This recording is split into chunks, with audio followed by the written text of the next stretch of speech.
Hi guys, welcome to ஐஓமோ. Hello. தெரியும் உங்களுக்கு. டே 5 பார்த்துட்டு வந்துட்டு நாம என்ன நேற்று எக்ஸ்பெக்ட் பண்ணமோ, நம்ம நேற்று என்ன பேசணுமோ அதுதான் நடந்துச்சு.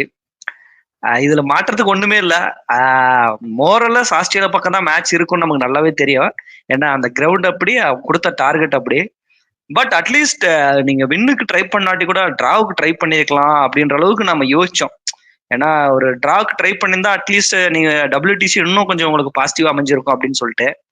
பட் வழக்கம் போலதான் அவங்க ஓவர் ரேட்ல டிக்ளேர் பண்ணாம நமக்கு இன்னொரு அடிஷனலா ஒரு 10 ரன் கொடுத்தாங்க. 86 ஓவர் ஆடணும் அப்படின்ற மாதிரி வந்துச்சு. பட் நமக்கு ஃபர்ஸ்ட் 10 ஓவர்லயே தெரிஞ்சிச்சு, 10-15 ஓவர்லயே தெரிஞ்சிருச்சு இனிமேல் நல்லா வின் பண்றது சாத்தியமே அப்படி இல்லைன்னு சொல்லிட்டு.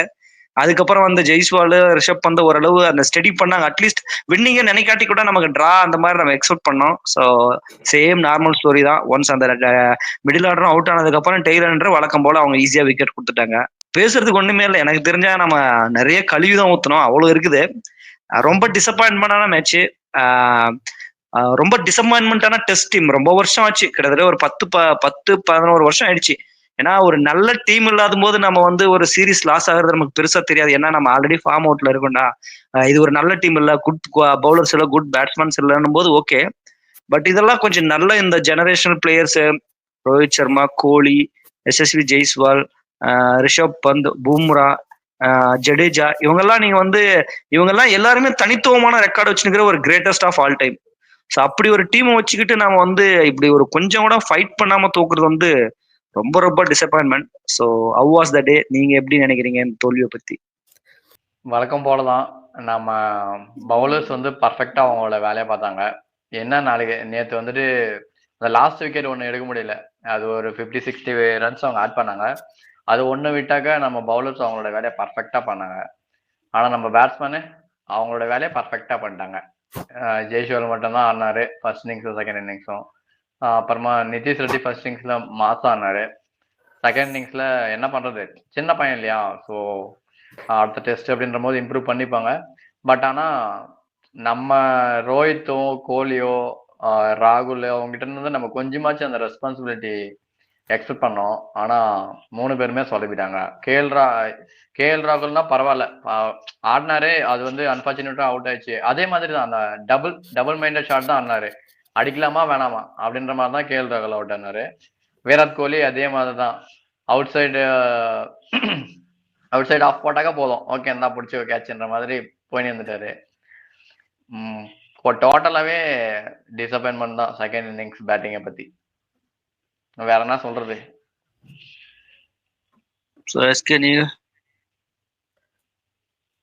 எனக்கு என்னமோ இந்த WTC ஃபைனலுக்கு குவாலிஃபை ஆகாம இருக்கிறது பெஸ்ட்னு தோணுது. ஏன்னா அங்க போயிட்டு எப்படியும் ஷோக்கர்ஸ் தான் ஆக போறாங்க.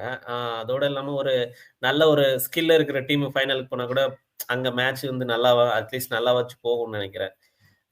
பாத்தீங்க செகண்ட் இன்னிங்ஸ்ல பாத்தீங்கன்னா ஜெய்ஸ்வால் பண்ட தவிர வேற யாருமே டபுள் டிஜிட் அடிக்கல. அப்புறம் எப்படி டிரா பண்ண முடியும், அப்படி எப்படி வின் பண்ண முடியும் எனக்கு புரியல. சரி, அங்க போகாம இருக்கிற அட்லீஸ்ட் பெர்த்துல ஒரு பயங்கரமான வின். ஏன்னா நியூசிலாந்து கிட்ட அவ்வளவு உதவ வாங்கிட்டு போயிட்டு பெர்த்துல அவ்வளவு டாமினேட்டான ஒரு வின் பண்ணிட்டு அதுக்கப்புறம் இந்த மாதிரி ஒரு மோசமா, அதுவும் ஃபாலோ ஆனாலே நம்ம பெருசா நினைக்கிற அளவு பண்றாங்க. அப்புறம் டிரா பண்ணாலே போதும்டான்ற அளவு நினைக்க வைக்கிறாங்க. கண்டிப்பா இதை நம்ம எதிர்பார்த்தது கிடையாது. இன்கேஸ் பெர்த்திலே தோத்துட்டு இருந்தாங்கன்னா நமக்கு பிரச்சனை இல்லை. பெர்த்தில் அவ்வளோ அழகா ஜெயிச்சுட்டு அடுத்து 2 மேட்ச், செகண்ட் மேட்ச் அவ்வளவு மோசமா தோத்துட்டு மறுபடியும் தேர்ட் மேட்ச் அட்லீஸ்ட் போராடி டிரா பண்ணாங்க. அதுவும் மழை அதனால நம்ம டிரா பண்ணோம். இந்த மேட்ச் பாத்தீங்கன்னா ஒரு என்ன சொல்றது, ஒரு பொறுப்பே இல்லாத தான் சொல்ல முடியும். ஏன்னா ஒரு சீனியர் பிளேயரா இருக்கட்டும், இல்ல ஒரு பண்ட் மாதிரி பிளேயர்ஸா இருக்கட்டும், யாருமே ஒரு சரி ஓகே ஆனதாச்சு. ரோஹித்தும் கோலியும் நம்ம பேசி பேசி நமக்கே போதும் ஆயிடுச்சு. ரோஹித்தும் அவர் கேட்க போறதில்ல, அவருக்கு அவுட் ஆஃப் ஃபார்ம். கோலியும் எவ்வளவுதான் யாரு நம்ம சொல்லலாம் கூட பரவாயில்ல, கண்டிப்பா மேனேஜ்மெண்ட் அங்கிட்ட கோச் சொல்லியிருப்பாங்க, எல்லாரும் சொல்லியிருப்பாங்க. இருந்தாலும் ஏன் அந்த 6 ஸ்டெம்ப் பால் 5th ஸ்டெம்ப் பால போய் ஆட போறாருன்னு தெரியல. அவரு சும்மா போட்டாரு ஸ்டார்க்கு. அதெல்லாம் ஒரு ஷாட்டா? அதெல்லாம் நம்மளால எக்ஸ்பிளைனே பண்ண முடியாது. அவ்வளோ மோசமான ஒரு ஷாட் தேவையே இல்லை. ஸோ அது நம்ம ரோஹித் கோலி 2 பேரும் நம்ம எவ்வளோ சொல்லி பேசியாச்சு. இதுக்கு மேல அவங்க கிட்ட என்ன எதிர்பார்க்கறது? நம்ம எதிர்பார்க்கறது ஒண்ணே ஒண்ணுதான். அது வந்து நடக்குதான்னு பார்ப்போம். அடுத்தது பாத்தீங்கன்னா பண்ட் ஆல்மோஸ்ட் வந்து 2 பேருமே வந்து ஓகே டிரா கொண்டு போயிருவாங்க அப்படின்ற போது ஒரு அரைக்குழி பால் அதெல்லாம் சொல்றது ஒரு ஸ்ட்ரீட் கிரிக்கெட்ல கூட அந்த மாதிரி ஒரு ஷாட் ஆட மாட்டாங்க. அந்த மாதிரி ஒரு ஷாட் ஆடி அவுட் ஆகுறதெல்லாம் வந்து ஏத்துக்கவே முடியாது. ஃபர்ஸ்ட் எனக்கு என்ன டவுட்னா இவங்க என்ன மாதிரி பிளான்ல வந்தாங்க காலையில ஃபர்ஸ்ட் செஷன் அந்த 2 ஓவர் ஆடிட்டு வந்தேன்னு எனக்கு புரியல. ஏன்னா ஒண்ணு வின்னுக்கும் ஆடுற மாதிரி தெரியல, ஒண்ணு டிராக்கும் ஆடுற மாதிரி தெரியல, எதுக்கு ஆடுறாங்கன்னே தெரியல. லாஸ்ட்ல வந்து எதேதோ போயிடுச்சு. அவங்க ஏதோ ஒரு பிளானோட வந்தாங்க, லாஸ்ட்ல வந்து எங்கேயோ ஒன்று போன மாதிரி ஆயிடுச்சு. சீரியஸா வந்து டிசப்பாயிண்டட் தான். ஏன்னா அந்த மாதிரி ஒரு நம்ம எப்படி ஒரு நம்பர் 1 டெஸ்ட் டீமா இருந்துச்சு, 2 வாட்டி WTC ஃபைனல் போன டீமு. இப்போ என்னடானா ஃபாலோ பண்ண டிரா பண்ணாலே போதுன்ற அளவு சுச்சுவேஷன் இருக்குன்னா கண்டிப்பா வந்து நம்ம சேஞ்ச் பண்ணுன்ற சுச்சுவேஷன் வந்துருச்சு. ஸோ அது கம்பீரா இருந்தாலும் சரி, அது ரோஹித்தா இருந்தாலும் சரி. ஸோ கண்டிப்பா இதுக்கான சேஞ்சஸ் வந்து பண்ணி தான் ஆகணும்னு தோணுது எனக்கு அப்படி தோணுது. இல்ல இவங்க வந்து சேஞ்சஸ் பண்றது எனக்கு தெரிஞ்சு அது என்ன சேஞ்சஸ் பண்றாங்கன்னு எனக்கு புரியல. ஏன்னா நம்ம சேஞ்சஸ்ன்னு என்ன எக்ஸ்பெக்ட் பண்றோம்னா நீங்க வந்து ஒரு டாமினன்ட் பேட்ஸ்மேன் டாமினன்ட் பவுலர் நம்ம டீம்ல இருக்கும்போது யங்ஸ்டர்ஸ் ஒருத்தரா உள்ள கொண்டு வந்து அவங்கள டாமினன்ட் பொசிஷன்ல வச்சா அது ஒரு சேஞ்சஸ். ஒட்டுமொத்தமா ஒரு டீமை நம்ம சேஞ்ச் பண்ணி ஸ்ரீலங்கா கிரிக்கெட் மாதிரி அழிக்கவும் முடியாது. அது ஒரு விஷயம் இருக்கு. அப்புறம் நீங்க சொன்னீங்க நம்ம ரோஹித் சர்மா கோலியை பத்தி நிறைய பேசிட்டு பேசுறது எப்படி சொல்றதுன்னா இப்போ வந்து நீங்க ரொம்ப கம்மி எக்ஸ்பீரியன்ஸ் இது வரைக்கும் ஆடவே இல்லை அந்த மாதிரி பேட்ஸ்மேனுங்கன்னா நம்ம வந்து போலாம் கடந்து போயிடலாம். இப்ப நீங்க நிதிஷ் ரெட்டி வந்து அவர் சொன்னீங்க அவரு யங் ஏஜ்ல இருக்காரு, மேபி இன்னும் அவர் கத்துக்க வேண்டியது நிறைய இருக்குன்னா அக்செப்ட் பண்ணிக்கலாம். பட் ஒரு ரோஹித் மாதிரி ஒரு கோலி மாதிரி பிளேயர்ஸ் எல்லாம் நமக்கு விமர்சனம் பண்றதுக்கே ஆக்சுவலி தகுதி இல்லை. நம்ம அப்படிதான் பார்க்கணும். ஏன்னா அந்த அளவுக்கு அவங்க லெஜெண்ட்ஸ். பட் ஆனா நம்மளால கூட அவங்க யூகிக்க முடியுது இவங்க அவங்களை இப்படி போட்டு அவுட் பண்ணிடலாம் அப்படின்னு நினைக்கும் போது எவ்வளவு வீக்கா இருக்கான்றதான் மேட்ரு. ஏன்னா ஒரு பேட்ஸ்மேனுக்கு ஃபார்ம் இல்லைன்றது ஒரு சீரீஸ் இருக்கலாம், 2 சீரீஸ் இருக்கலாம், 4 வருஷம் 5 வருஷம்லாம் இருக்கக்கூடாது. ஓகேங்களா? அவங்க எல்லா டீமுமே எவ்வளவு பேக் பண்றாங்க, உங்களை நம்பிதான் டீமை கொண்டு போறாங்க. நீங்க தான் சீனியர் ப்ரோஸ், நீங்க தான் வந்து டீமை வந்து அட்லீஸ்ட் உங்களால ஃபார்ம்ல இல்லாட்டி கூட உங்களால என்ன கான்ட்ரிபியூட் பண்ண முடியுமோ அதை பண்ணணும். இப்ப ரோஹித் சர்மாவுக்கு சிம்பிளா ஒண்ணுமே கிடையாது. அவரு என்ன பால் போட்டாலும் அவுட் ஆகுறாரு. நீங்க என்ன பால் ஸ்விங் பண்ற பால் போட்டாலும் அவுட் ஆகுறாரு. அவர் புல் ஷாட் அடிக்கிற பால் போட்டாலும் அவுட் ஆகுறாரு. எல்பிடபிள்யூக்கு கட்டர்ஸ் போட்டாலும் அவுட் ஆகுறாரு. அவருக்கு நீங்க எந்த பாட்டு போட்டாலும் அவுட் ஆகுறாரு. ஏன்னா அவரே கன்ஃபியூஷன்ல இருக்காரு போற நம்ம டெஸ்ட் மேட்ச் ஆடணுமா ஆடக்கூடாதுன்னு. ஒரு கோலிக்கு சொல்லவே தேவையில்ல. 6th ஸ்டெம்ப்ல யாரை கூட்டு கேட்டாலும் சொல்றாங்க, என்னதான் நீங்க இவ்வளவு பெரிய லெஜெண்டா இருந்தாலே உங்களால அந்த அளவுக்கு கான்சன்ட்ரேட் பண்ண முடியலையா? என்னதான் ஒரு எவ்வளவு பெரிய பிளாஃபா இருந்தாலும் உங்களால கான்சென்ட்ரேட் பண்ண முடியாத அளவுக்கு நீங்க ஒஸ்ட் பேட்ஸ்மேன் கிடையாது. 80 செஞ்சுரி அடிச்சிருக்கீங்க இன்டர்நேஷனல்ல. அது என்ன சாதாரணமான விஷயமா? சச்சினுக்கு அடுத்த இடத்துல இருக்கீங்க. சோ உங்களால எல்லா விஷயத்தையும் மாத்த முடியும். நீங்க நினைச்சா எல்லாத்தையும் மாத்த முடியும். பட் ஏன் மாத்த மாட்டீங்கன்ற ரியலி டீம் வந்து இவங்க வேணும்னு ஆடுறாங்களான்னு சம்டைம்ஸ் எனக்கு அதை யோசிக்கவே தோணும். இவங்க வேணும்னே ஆடுறானுங்க போல அப்படின்ற மாதிரிதான் இருக்கும். கோலி ரோஹித் பிளேம் பண்ணிட்டு நம்ம போயிடுறோம். பட் அது மட்டும் ரீசன் கிடையாது. ஒரு பண்ட் நீங்க அவர் நினைச்சுதான் நீங்க டிரா பண்ணிருக்கலாம், மேட்ச் ஈஸியா டிரா பண்ணிருக்கலாம். நீங்க டிராவிஸ் ஹெட்டை வச்சு விக்கெட் எடுக்கிறாங்க. டிராவிஸ் ஹெட்டை வச்சு விக்கெட் எடுக்கிறாங்க. நம்மளோட மறுபடியும் வந்து நம்ம பண்ட்டை மட்டும் பாயிண்ட் பண்ண கூடாது. ஏன்னா அட்லீஸ்ட் அவர் ஒரு 100 பாலாவது ஆடினாரு. ஏன் இல்லைங்க, நான் பண்ட்டை வந்து நான் இப்ப நெகட்டிவா பேசவே கிடையாது. பண்ட் வந்து சூப்பர் பேட்ஸ்மேன் தான். நாம அவர் மேல வைக்கிற ஒரே விமர்சனம், பாஸ் நீங்க என்ன சுச்சுவேஷன் ஆடுறீங்கன்னு புரிஞ்சுக்கோங்க. நீங்க வந்து நான் வின் பண்ணதான் போறேன்னா நீங்க வின் பண்றதுக்கு ஆடலாம், இல்ல நீங்க டிராப் பண்றதுதான் போறீங்கன்னா டிராப் பண்றதுக்கு ஆடலாம். நீங்க ஒரு என்ன கிரவுண்டு, நீங்க இந்தியாவில வந்து 82 மீட்டர்னு நினைக்கிறேன் ஐ திங்க் இன்னைக்கு அவர் அடிச்சது. இந்தியாவில அது 6, ஆஸ்திரேலியன் எம்சிஜில அது உங்களுக்கு பவுண்டரி லைன் தான். சோ டாப் ஆர்டர் பிளாப், கண்டிப்பா நம்ம டாப் ஆர்டர் பிளாப் போயிட்டோம். அதுக்காக நம்ம ரிஷப் பந்தை பிளேம் பண்ணக்கூடாதுன்னு இல்ல. என்ன சொல்றேன்னா நீங்க சுச்சுவேஷன் புரிஞ்சுதான் ஆகணும். ஏன்னா 38 ஓவருக்கு 228 ரன் அடிக்கணும். கண்டிப்பா சான்ஸ் எல்லாம் பாசிபிள் இல்ல. அப்ப நீங்க ஜென்டிலா ஆட்டு போங்க. அந்த டைமுக்கு அந்த ஷாட் தேவையா? அதுதானே எல்லாரும் சொல்றோம். அந்த டைமுக்கு அந்த அவருடைய டேலண்ட் மேல நமக்கு டவுட் கிடையாது. அவர் எவ்வளவு பெரிய பிளேயர் நமக்கு ப்ரூவ் பண்ணிட்டாரு. அவருடைய எபிலிட்டி மேல நமக்கு டவுட்டே கிடையாது. அவர் எவ்வளவு பெரிய எபிலிட்டி வச்சுருக்காரோ நமக்கு ப்ரூவ் பண்ணிட்டாரு. அவரோட மென்டாலிட்டி தான் இந்த பால் அடிக்கணுமா, இந்த சுச்சுவேஷன் இந்த ஷாட் ஆடணுமா, அவ்வளவுதான். நீங்க யார் கையில அவுட் ஆகுறீங்க? பார்ட் டைம் பவுலர் டிராவிஸ் எடுத்துக்கிட்ட அவர் கூட்டு வந்ததே உங்களை அவுட் எடுக்கணும் தான். எப்படியாவது டெம்ப்ட் பண்ணு விக்கெட் எடுப்போம். டெம்ப் பண்ண. ஏன்னா நீங்க ஸ்டார்க்கு நல்லா ஆட்டீங்க, கமின்ஸ் இல்ல நல்லா ஆட்டீங்க, ஒரு போலந்துக்கு நல்லா கட்டத்துக்கு மேல ஆட்டாரு. வந்து ஆர்சிசி வந்து என்ன சொல்றது, அவங்களும் ஒரு டிரா பண்ணா போதுன்ற சுச்சுவேஷனுக்கு வந்துட்டாங்க. அந்த எல்லாமே வந்து ஃபீல்டு வந்து ஸ்ப்ரெட் அவுட் ஆயிடுச்சு. அந்த டைம்ல வந்து நீ அந்த ஷாட் அடிக்கணுமான்றது கண்டிப்பா ஒரு பெரிய கொஸ்டின் தான். ஏன்னா இன்கேஸ் பாத்தீங்கன்னா வாஷிங்டன் சுந்தர் ஆடும்போது, டெய்ல் எண்டர்ஸ் ஆடும்போதுனா கூட ஒரு 7-8 பேர் சுத்தி நின்னுட்டு இருந்தாங்க. அப்ப அடிச்சிருந்தா கூட ஓகே, அது வந்து ஒரு 2 ஒரு 2 ரன்னோ 3 ரன்னோ வந்திருக்கும், இல்ல சிங்கிளாவது வந்திருக்கும். இப்போ வந்து ஸ்ப்ரெட் அவுட் ஆயிட்டு எல்லாருமே நின்றுட்டு இருக்காங்க. இதுக்காக தான் வெயிட் பண்ணிட்டு இருக்காங்கன்னு அவங்க எதிர்பார்த்து பிளான் செட் பண்ணி போட்டு இருக்காங்க. ஏனோ தானோன்னு போட்டுக்கிறாங்க. அதுல அவுட் ஆகுறது வந்து கண்டிப்பா வந்து நம்ம ஏத்துக்கவே முடியாது. அவங்க அதுதான் அழகா வந்து நான் வந்து பிளான் செட் பண்ணி அததான் சொல்றேன். நான் இருந்தா கூட உங்களுக்கு பிரச்சனை இல்ல. பேட் கமெண்ட்ஸ் எடுத்துக்கோங்க. நான் உங்களுக்கு ஒரு ஸ்கிரீன்ஷாட்ஸ் கூட அனுப்புனேன். அதை பார்த்து நான் ரியலி ஷாக். 2022க்கு அப்புறம் கோலி வந்து 729 ரன் அடிச்சிருக்காரு, 720 பிளஸ் ரன் அடிச்சிருக்காரு. அதே ரன்ன பேட் கமெண்ட்ஸ் அடிச்சிருக்காரு. கிட்டத்தட்ட 119 விக்கெட் இவர் எடுத்திருக்காரு. பும்ரா 119 கரெக்டா தெரியல, அந்த 110 சில்லற விக்கெட். சரி 121. அதே அளவுக்கு 105 109 விக்கெட் என்னமோ பும்ரா இவர் பேட் கமெண்ட்ஸ் எடுத்திருக்காரு. அப்போ உங்களுக்கு கோலியாவும் பேட் கமெண்ட்ஸ் தெரியுறாரு, ஒரு இவர் ஜஸ்பிரித் பும்ராவாவும் பேட் கமெண்ட்ஸ் தெரியாரு. 2 ரோலும் பண்றாரு. புரியுதுங்களா? அதுதான் டீம் பர்ஃபார்மன்ஸ். இந்த மேட்ச் நம்ம மெயினா தோத்ததுக்கு நீங்க பல ரீசன் சொல்லலாம். பட் தோத்ததுக்கு ரீசனே பேட் கமெண்ட்ஸ் தான். தெரியுமா உங்களுக்கு? ஃபர்ஸ்ட் இன்னிங்ஸ்ல 40 பிளஸ், செகண்ட் இன்னிங்ஸ்ல 40 பிளஸ், ஃபர்ஸ்ட் இன்னிங்ஸ்ல 3 விக்கெட், செகண்ட் இன்னிங்ஸ்ல 3 விக்கெட், 6 விக்கெட்.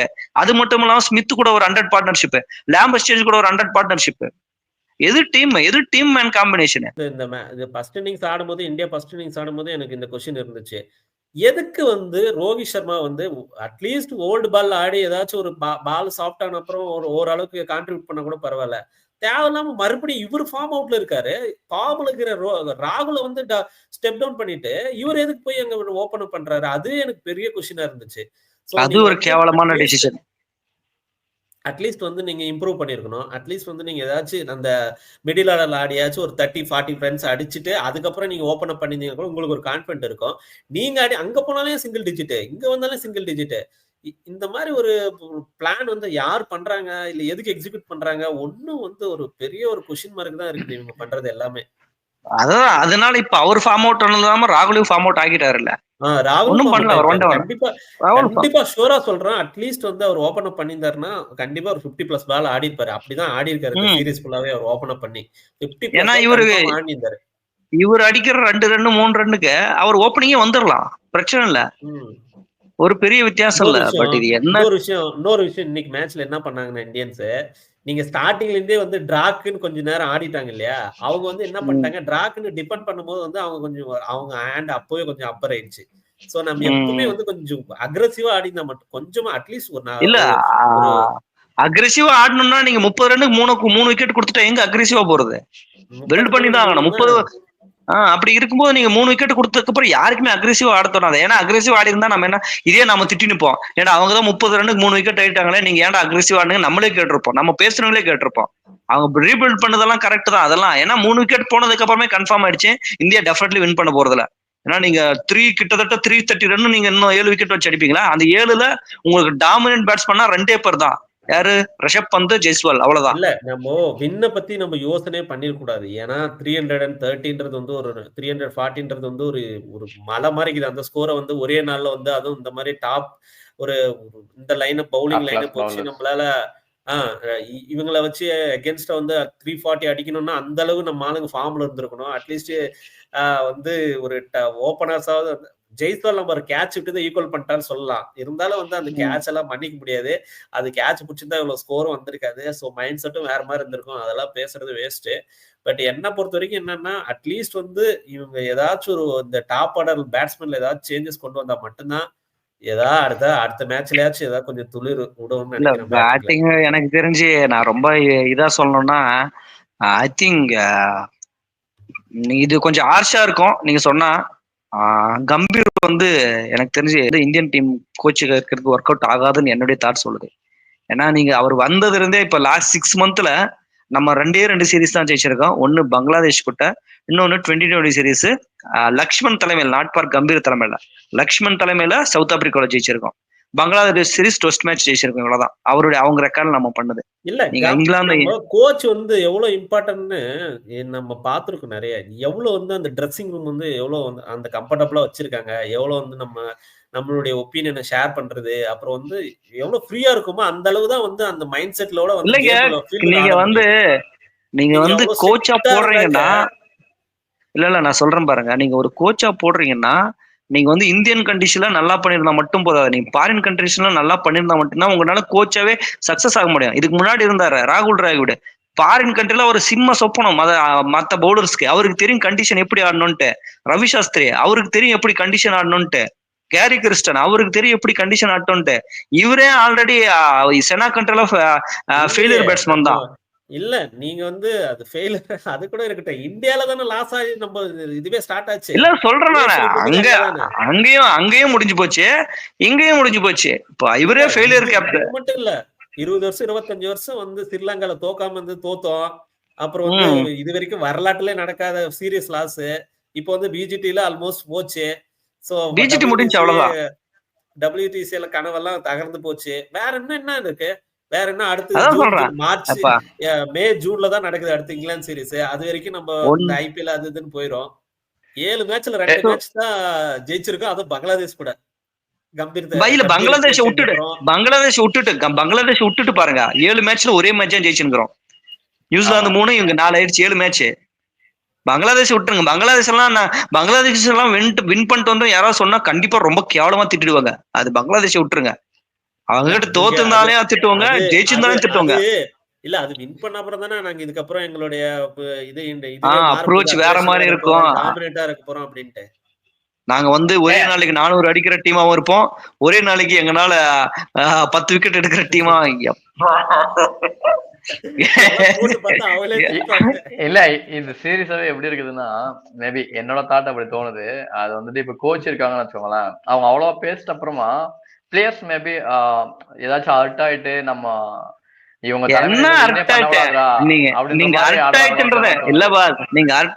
நீங்க வந்து ஏதோ ஸ்ட்ரகிள் ஆகாம அவுட் ஆன மாதிரி சொல்றீங்க. அங்க போய் போட்டு பாருங்க 4 மேட்ச் இன்னிங்ஸும் ரோஹித் சர்மா கோலியை மட்டுமே போட்டு பாருங்க. உங்களை அவங்க 2 பேரும் டான்ஸ் ஆட விட்டுக்கிறாங்க பவுலர்ஸ், ஆஸ்திரேலியன் பவுலர்ஸ்.